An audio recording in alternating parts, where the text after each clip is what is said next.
So for the past 10 years, I've been standing behind the counter in a skate shop, right? And one of the most frequently asked questions is, hey, do you skate? And the next question is, how long have you been skating? And so for years, I was like, man, I just need to go dig through the crates, dig up all my VHS-C tapes, dig up all my high 8 tapes, dig up all the footage that I got posted in numerous video parts, and, try my best. I don't know. It's hard to be your own judge, right? We're our own worst critics. So try my best to not regurgitate the same things or have it be too much of a hallucination where you think you've seen the same thing more than once. But I was like, you know what I'm going to do? I'm going to make a video of everything that's ever been filmed of me from 1988 to now. And unfortunately, I started in 87, but I didn't have a video camera then, or access to one at least. Of course, they existed on a large scale, just my parents didn't have one. So there's probably a good year of me skating that's not represented in here. But I figured this is a good way for the parents, the kids, the families, the humans of all shape and form that come into the shop that are curious. Does this guy know what he's talking about behind the counter? Does he really know what is a good quality grip tape? I don't trust him because the internet told me that this grip tape is better than this grip tape. So I don't believe him because he looks old, he looks gray, he looks stupid. And of course, I don't blame him. If I was a 16-year-old kid and I saw some old gray-haired idiot like me behind the counter, I wouldn't trust him either. I'd be like, who is this moron? Who is this guy? He doesn't know anything about skateboarding. He doesn't know about shake junt. He doesn't know about like what's going on right now in the world of skateboarding. He probably never heard of Shane O'Neill. He's probably never heard of Chris Jocelyn. But however, on the contrary, they don't realize I keep my thumb on the button what's going on as much as I can, of course. I mean, obviously, I'm not as in tune as they are because I do have a day job where I have to sell skateboards. And obviously, if you don't skate, you can't relate. So trying to use the analogy to explain to parents what I do or what our passion is extremely difficult. It's a very esoteric, hard thing to word. So I was like, and of course, now that I'm going to be out for a whole year where I can't skate because of my hip surgery, I know there's going to be parents lining up just like they were for the past 3 years as I was dealing with the hip problem that I didn't get surgery for, saying, I bet it was skateboarding that caused that, right? It was skating. And they're trying to convince their kids not to skate. They're going to end up like me. But they think I'm just going to go out and fall once and that's going to happen. They don't realize that the abuse to my hip is through 3 fucking decades of falling on it. Like literally, if you watch this footage, it starts in 1988 and it ends in 2021, okay? That's of course if you have the patience to watch it, which I highly doubt you do. 99% of the people that started this video are already scrolled onto something that interests them, more than some old geezer has-beens, skate footage.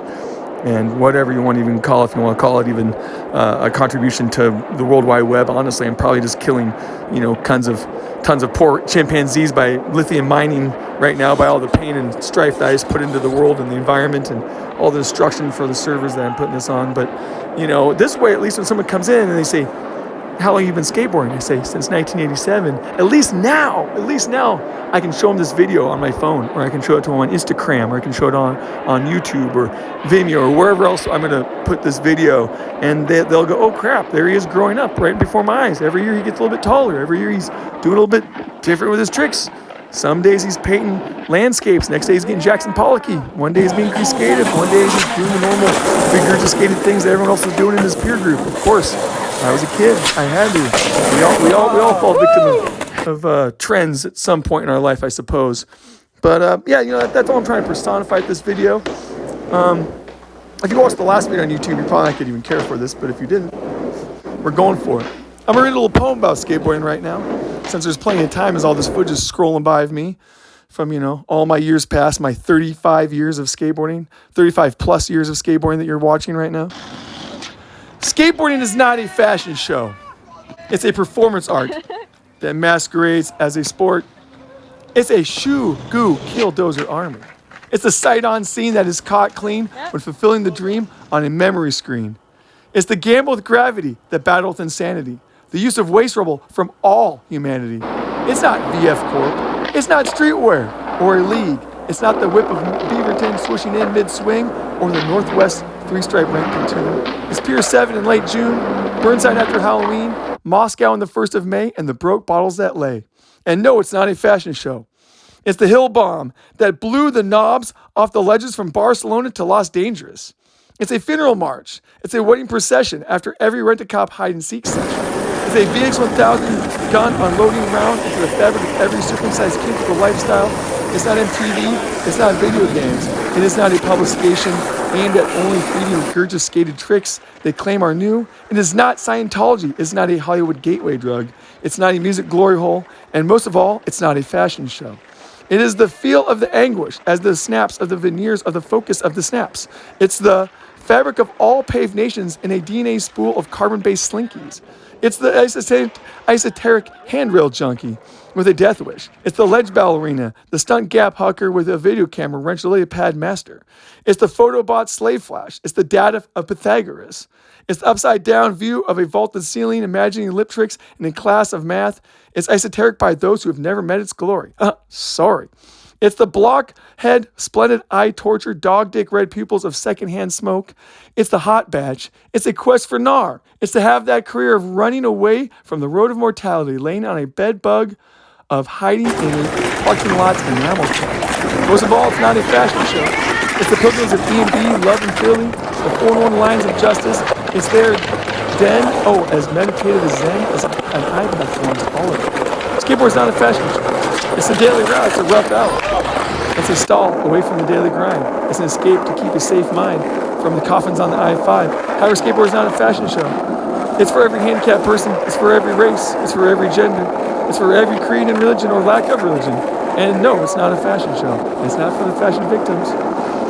It's wax on a ledge. It's the foundry sledge. It's the screaming squeegee saving all humanity. However, skateboard is not a fashion show. Skateboard is not a fashion show. Skateboard is not a fashion show. Skateboarding is not a fashion show.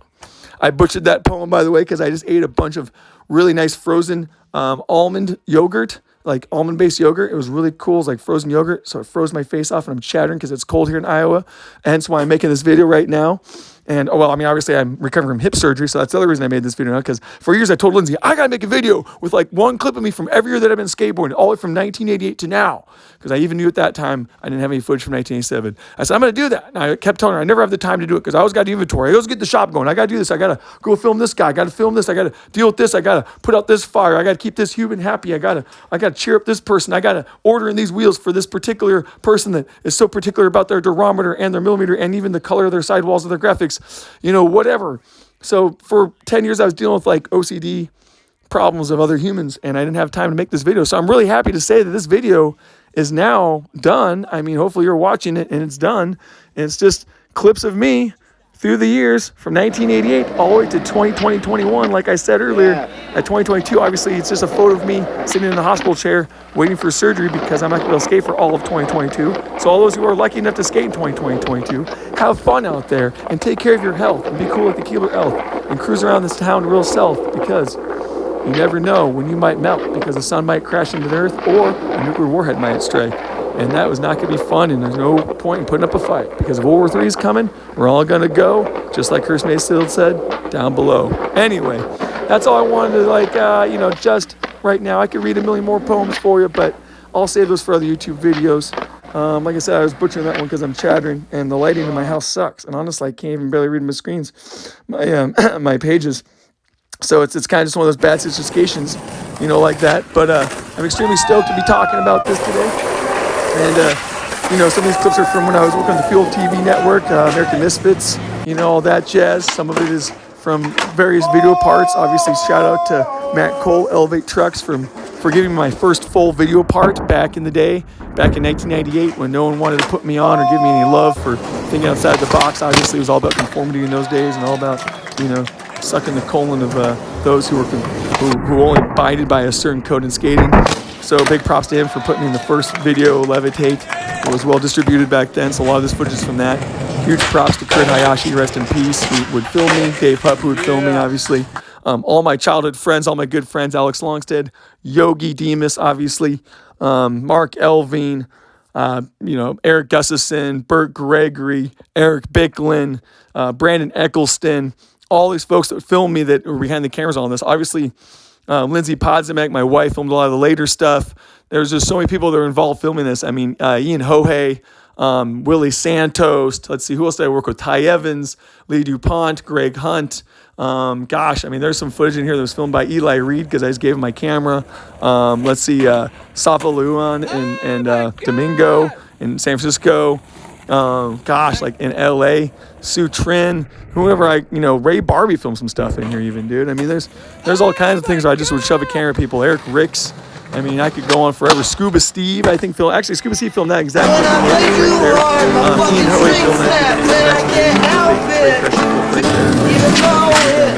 Oh, Matt Haas, duh, Matt Haas and John Haas, the two twins, of course. Ty Evans, no, Spike Jones filmed this, duh. Ty Evans threw me the board, and Spike Jones actually was behind the camera filming on 60mm during this. This is from the film, yeah, right. But yeah, so let's see. I'm just gonna narrate this stuff. Obviously, that's Tony Trujillo. Oh yeah, Ted Newsom. I can't believe I forgot Ted Newsom and Laban Phidias from the Fuel Network. Obviously, making me famous as Notorious Nate back then. That was really kind of them.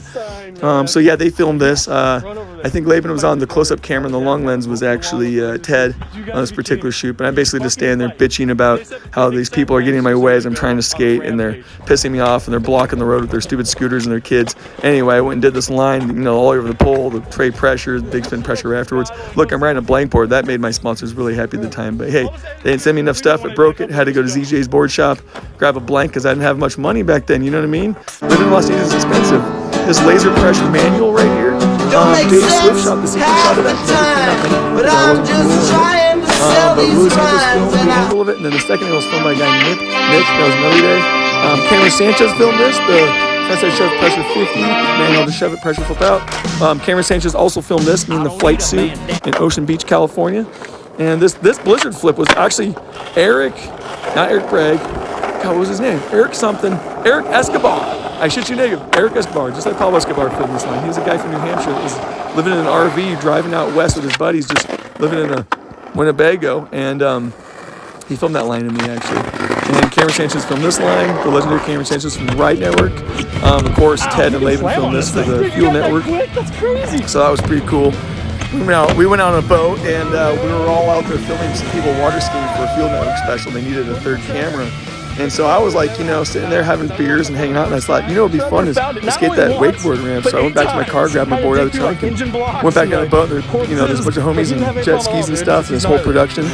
And anyway, next thing I know, I did a tray press fakie on that. This is fun. This is at the Tilt Emanuel pad off Rodeo Street. That's that one guy that's famous now from 9 Club filming me. That's me. All in Libby School. Legendary Libby School. Alfonso Ross, one of the most legendary skateboarders of all time, went to school there actually as a kid, and he grew up down the street from there. So he's the guy that made that gap first famous, because Alfonso Ross, like, if you don't know who he is, Google him. One of the most amazing skateboarders ever lived, ever walked there. That's the water gaps in my homeland of Portland, Oregon, which I'll never be able to afford to live again, because it's like you have to be a millionaire literally to live there, even like in a tent. It's ridiculous. It's so expensive. Like, I didn't get an education. I wasn't smart enough to pass the college grades test. I don't have the skills to pass the test to be in a good trade, so there's no way I could ever afford to move back to Portland. I definitely miss it with all my heart. I cry every time I look at it. Of course, a lot of this is San Diggity. That's LA, Stoner Park. That was filmed by my lovely wife. When I was down in Southern California, didn't know about inflation happening, didn't know about hyperinflation, didn't know about, cost of houses going up, skyrocketing. I wish I would have dropped out of high school and just put my money away and tried to build a house on a piece of property out in the woods near there, because I could have retired by now. But I'm an idiot. Hindsight's always 20/20. Big Spin Presswitz manual that was filmed by Chris Ray. I forgot to mention Chris Ray.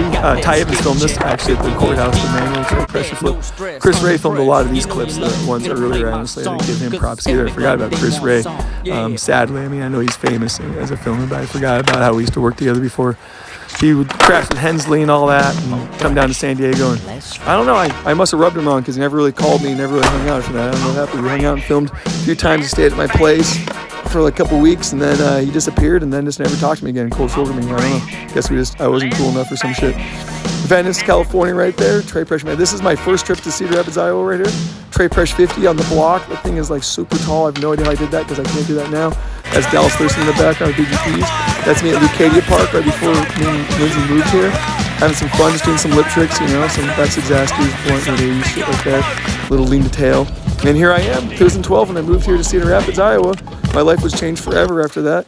This is the first skate shop before we relocated across the river. This was the first layout. Of course, we're about twice this size now. Obviously, our inventory is substantially huge compared to this. This is back in 2012 in Davenport, Iowa, right here, this little line. But yeah, of course, anybody that knows me is probably tuned in on this and knows about my skate shop and knows about Edge-Escape. If you don't, though, you could just go to edgeescapecr.com and take a little virtual tour of the shop and check it out. We've been there for 10 years. It's what I've been doing for a living. And obviously, I don't pay the bills, doing practical escape my tails. No one needs a razor blade that's a deck. So, it's not like I have a really, blacksmith type fabricating job, but from doing that, from taking a You know, oh yeah, that's why I want to shave my face with razor sharp tails, so there's not need for pretzels because most people use Gillettes and things like that. Yeah, Remington. Did you ever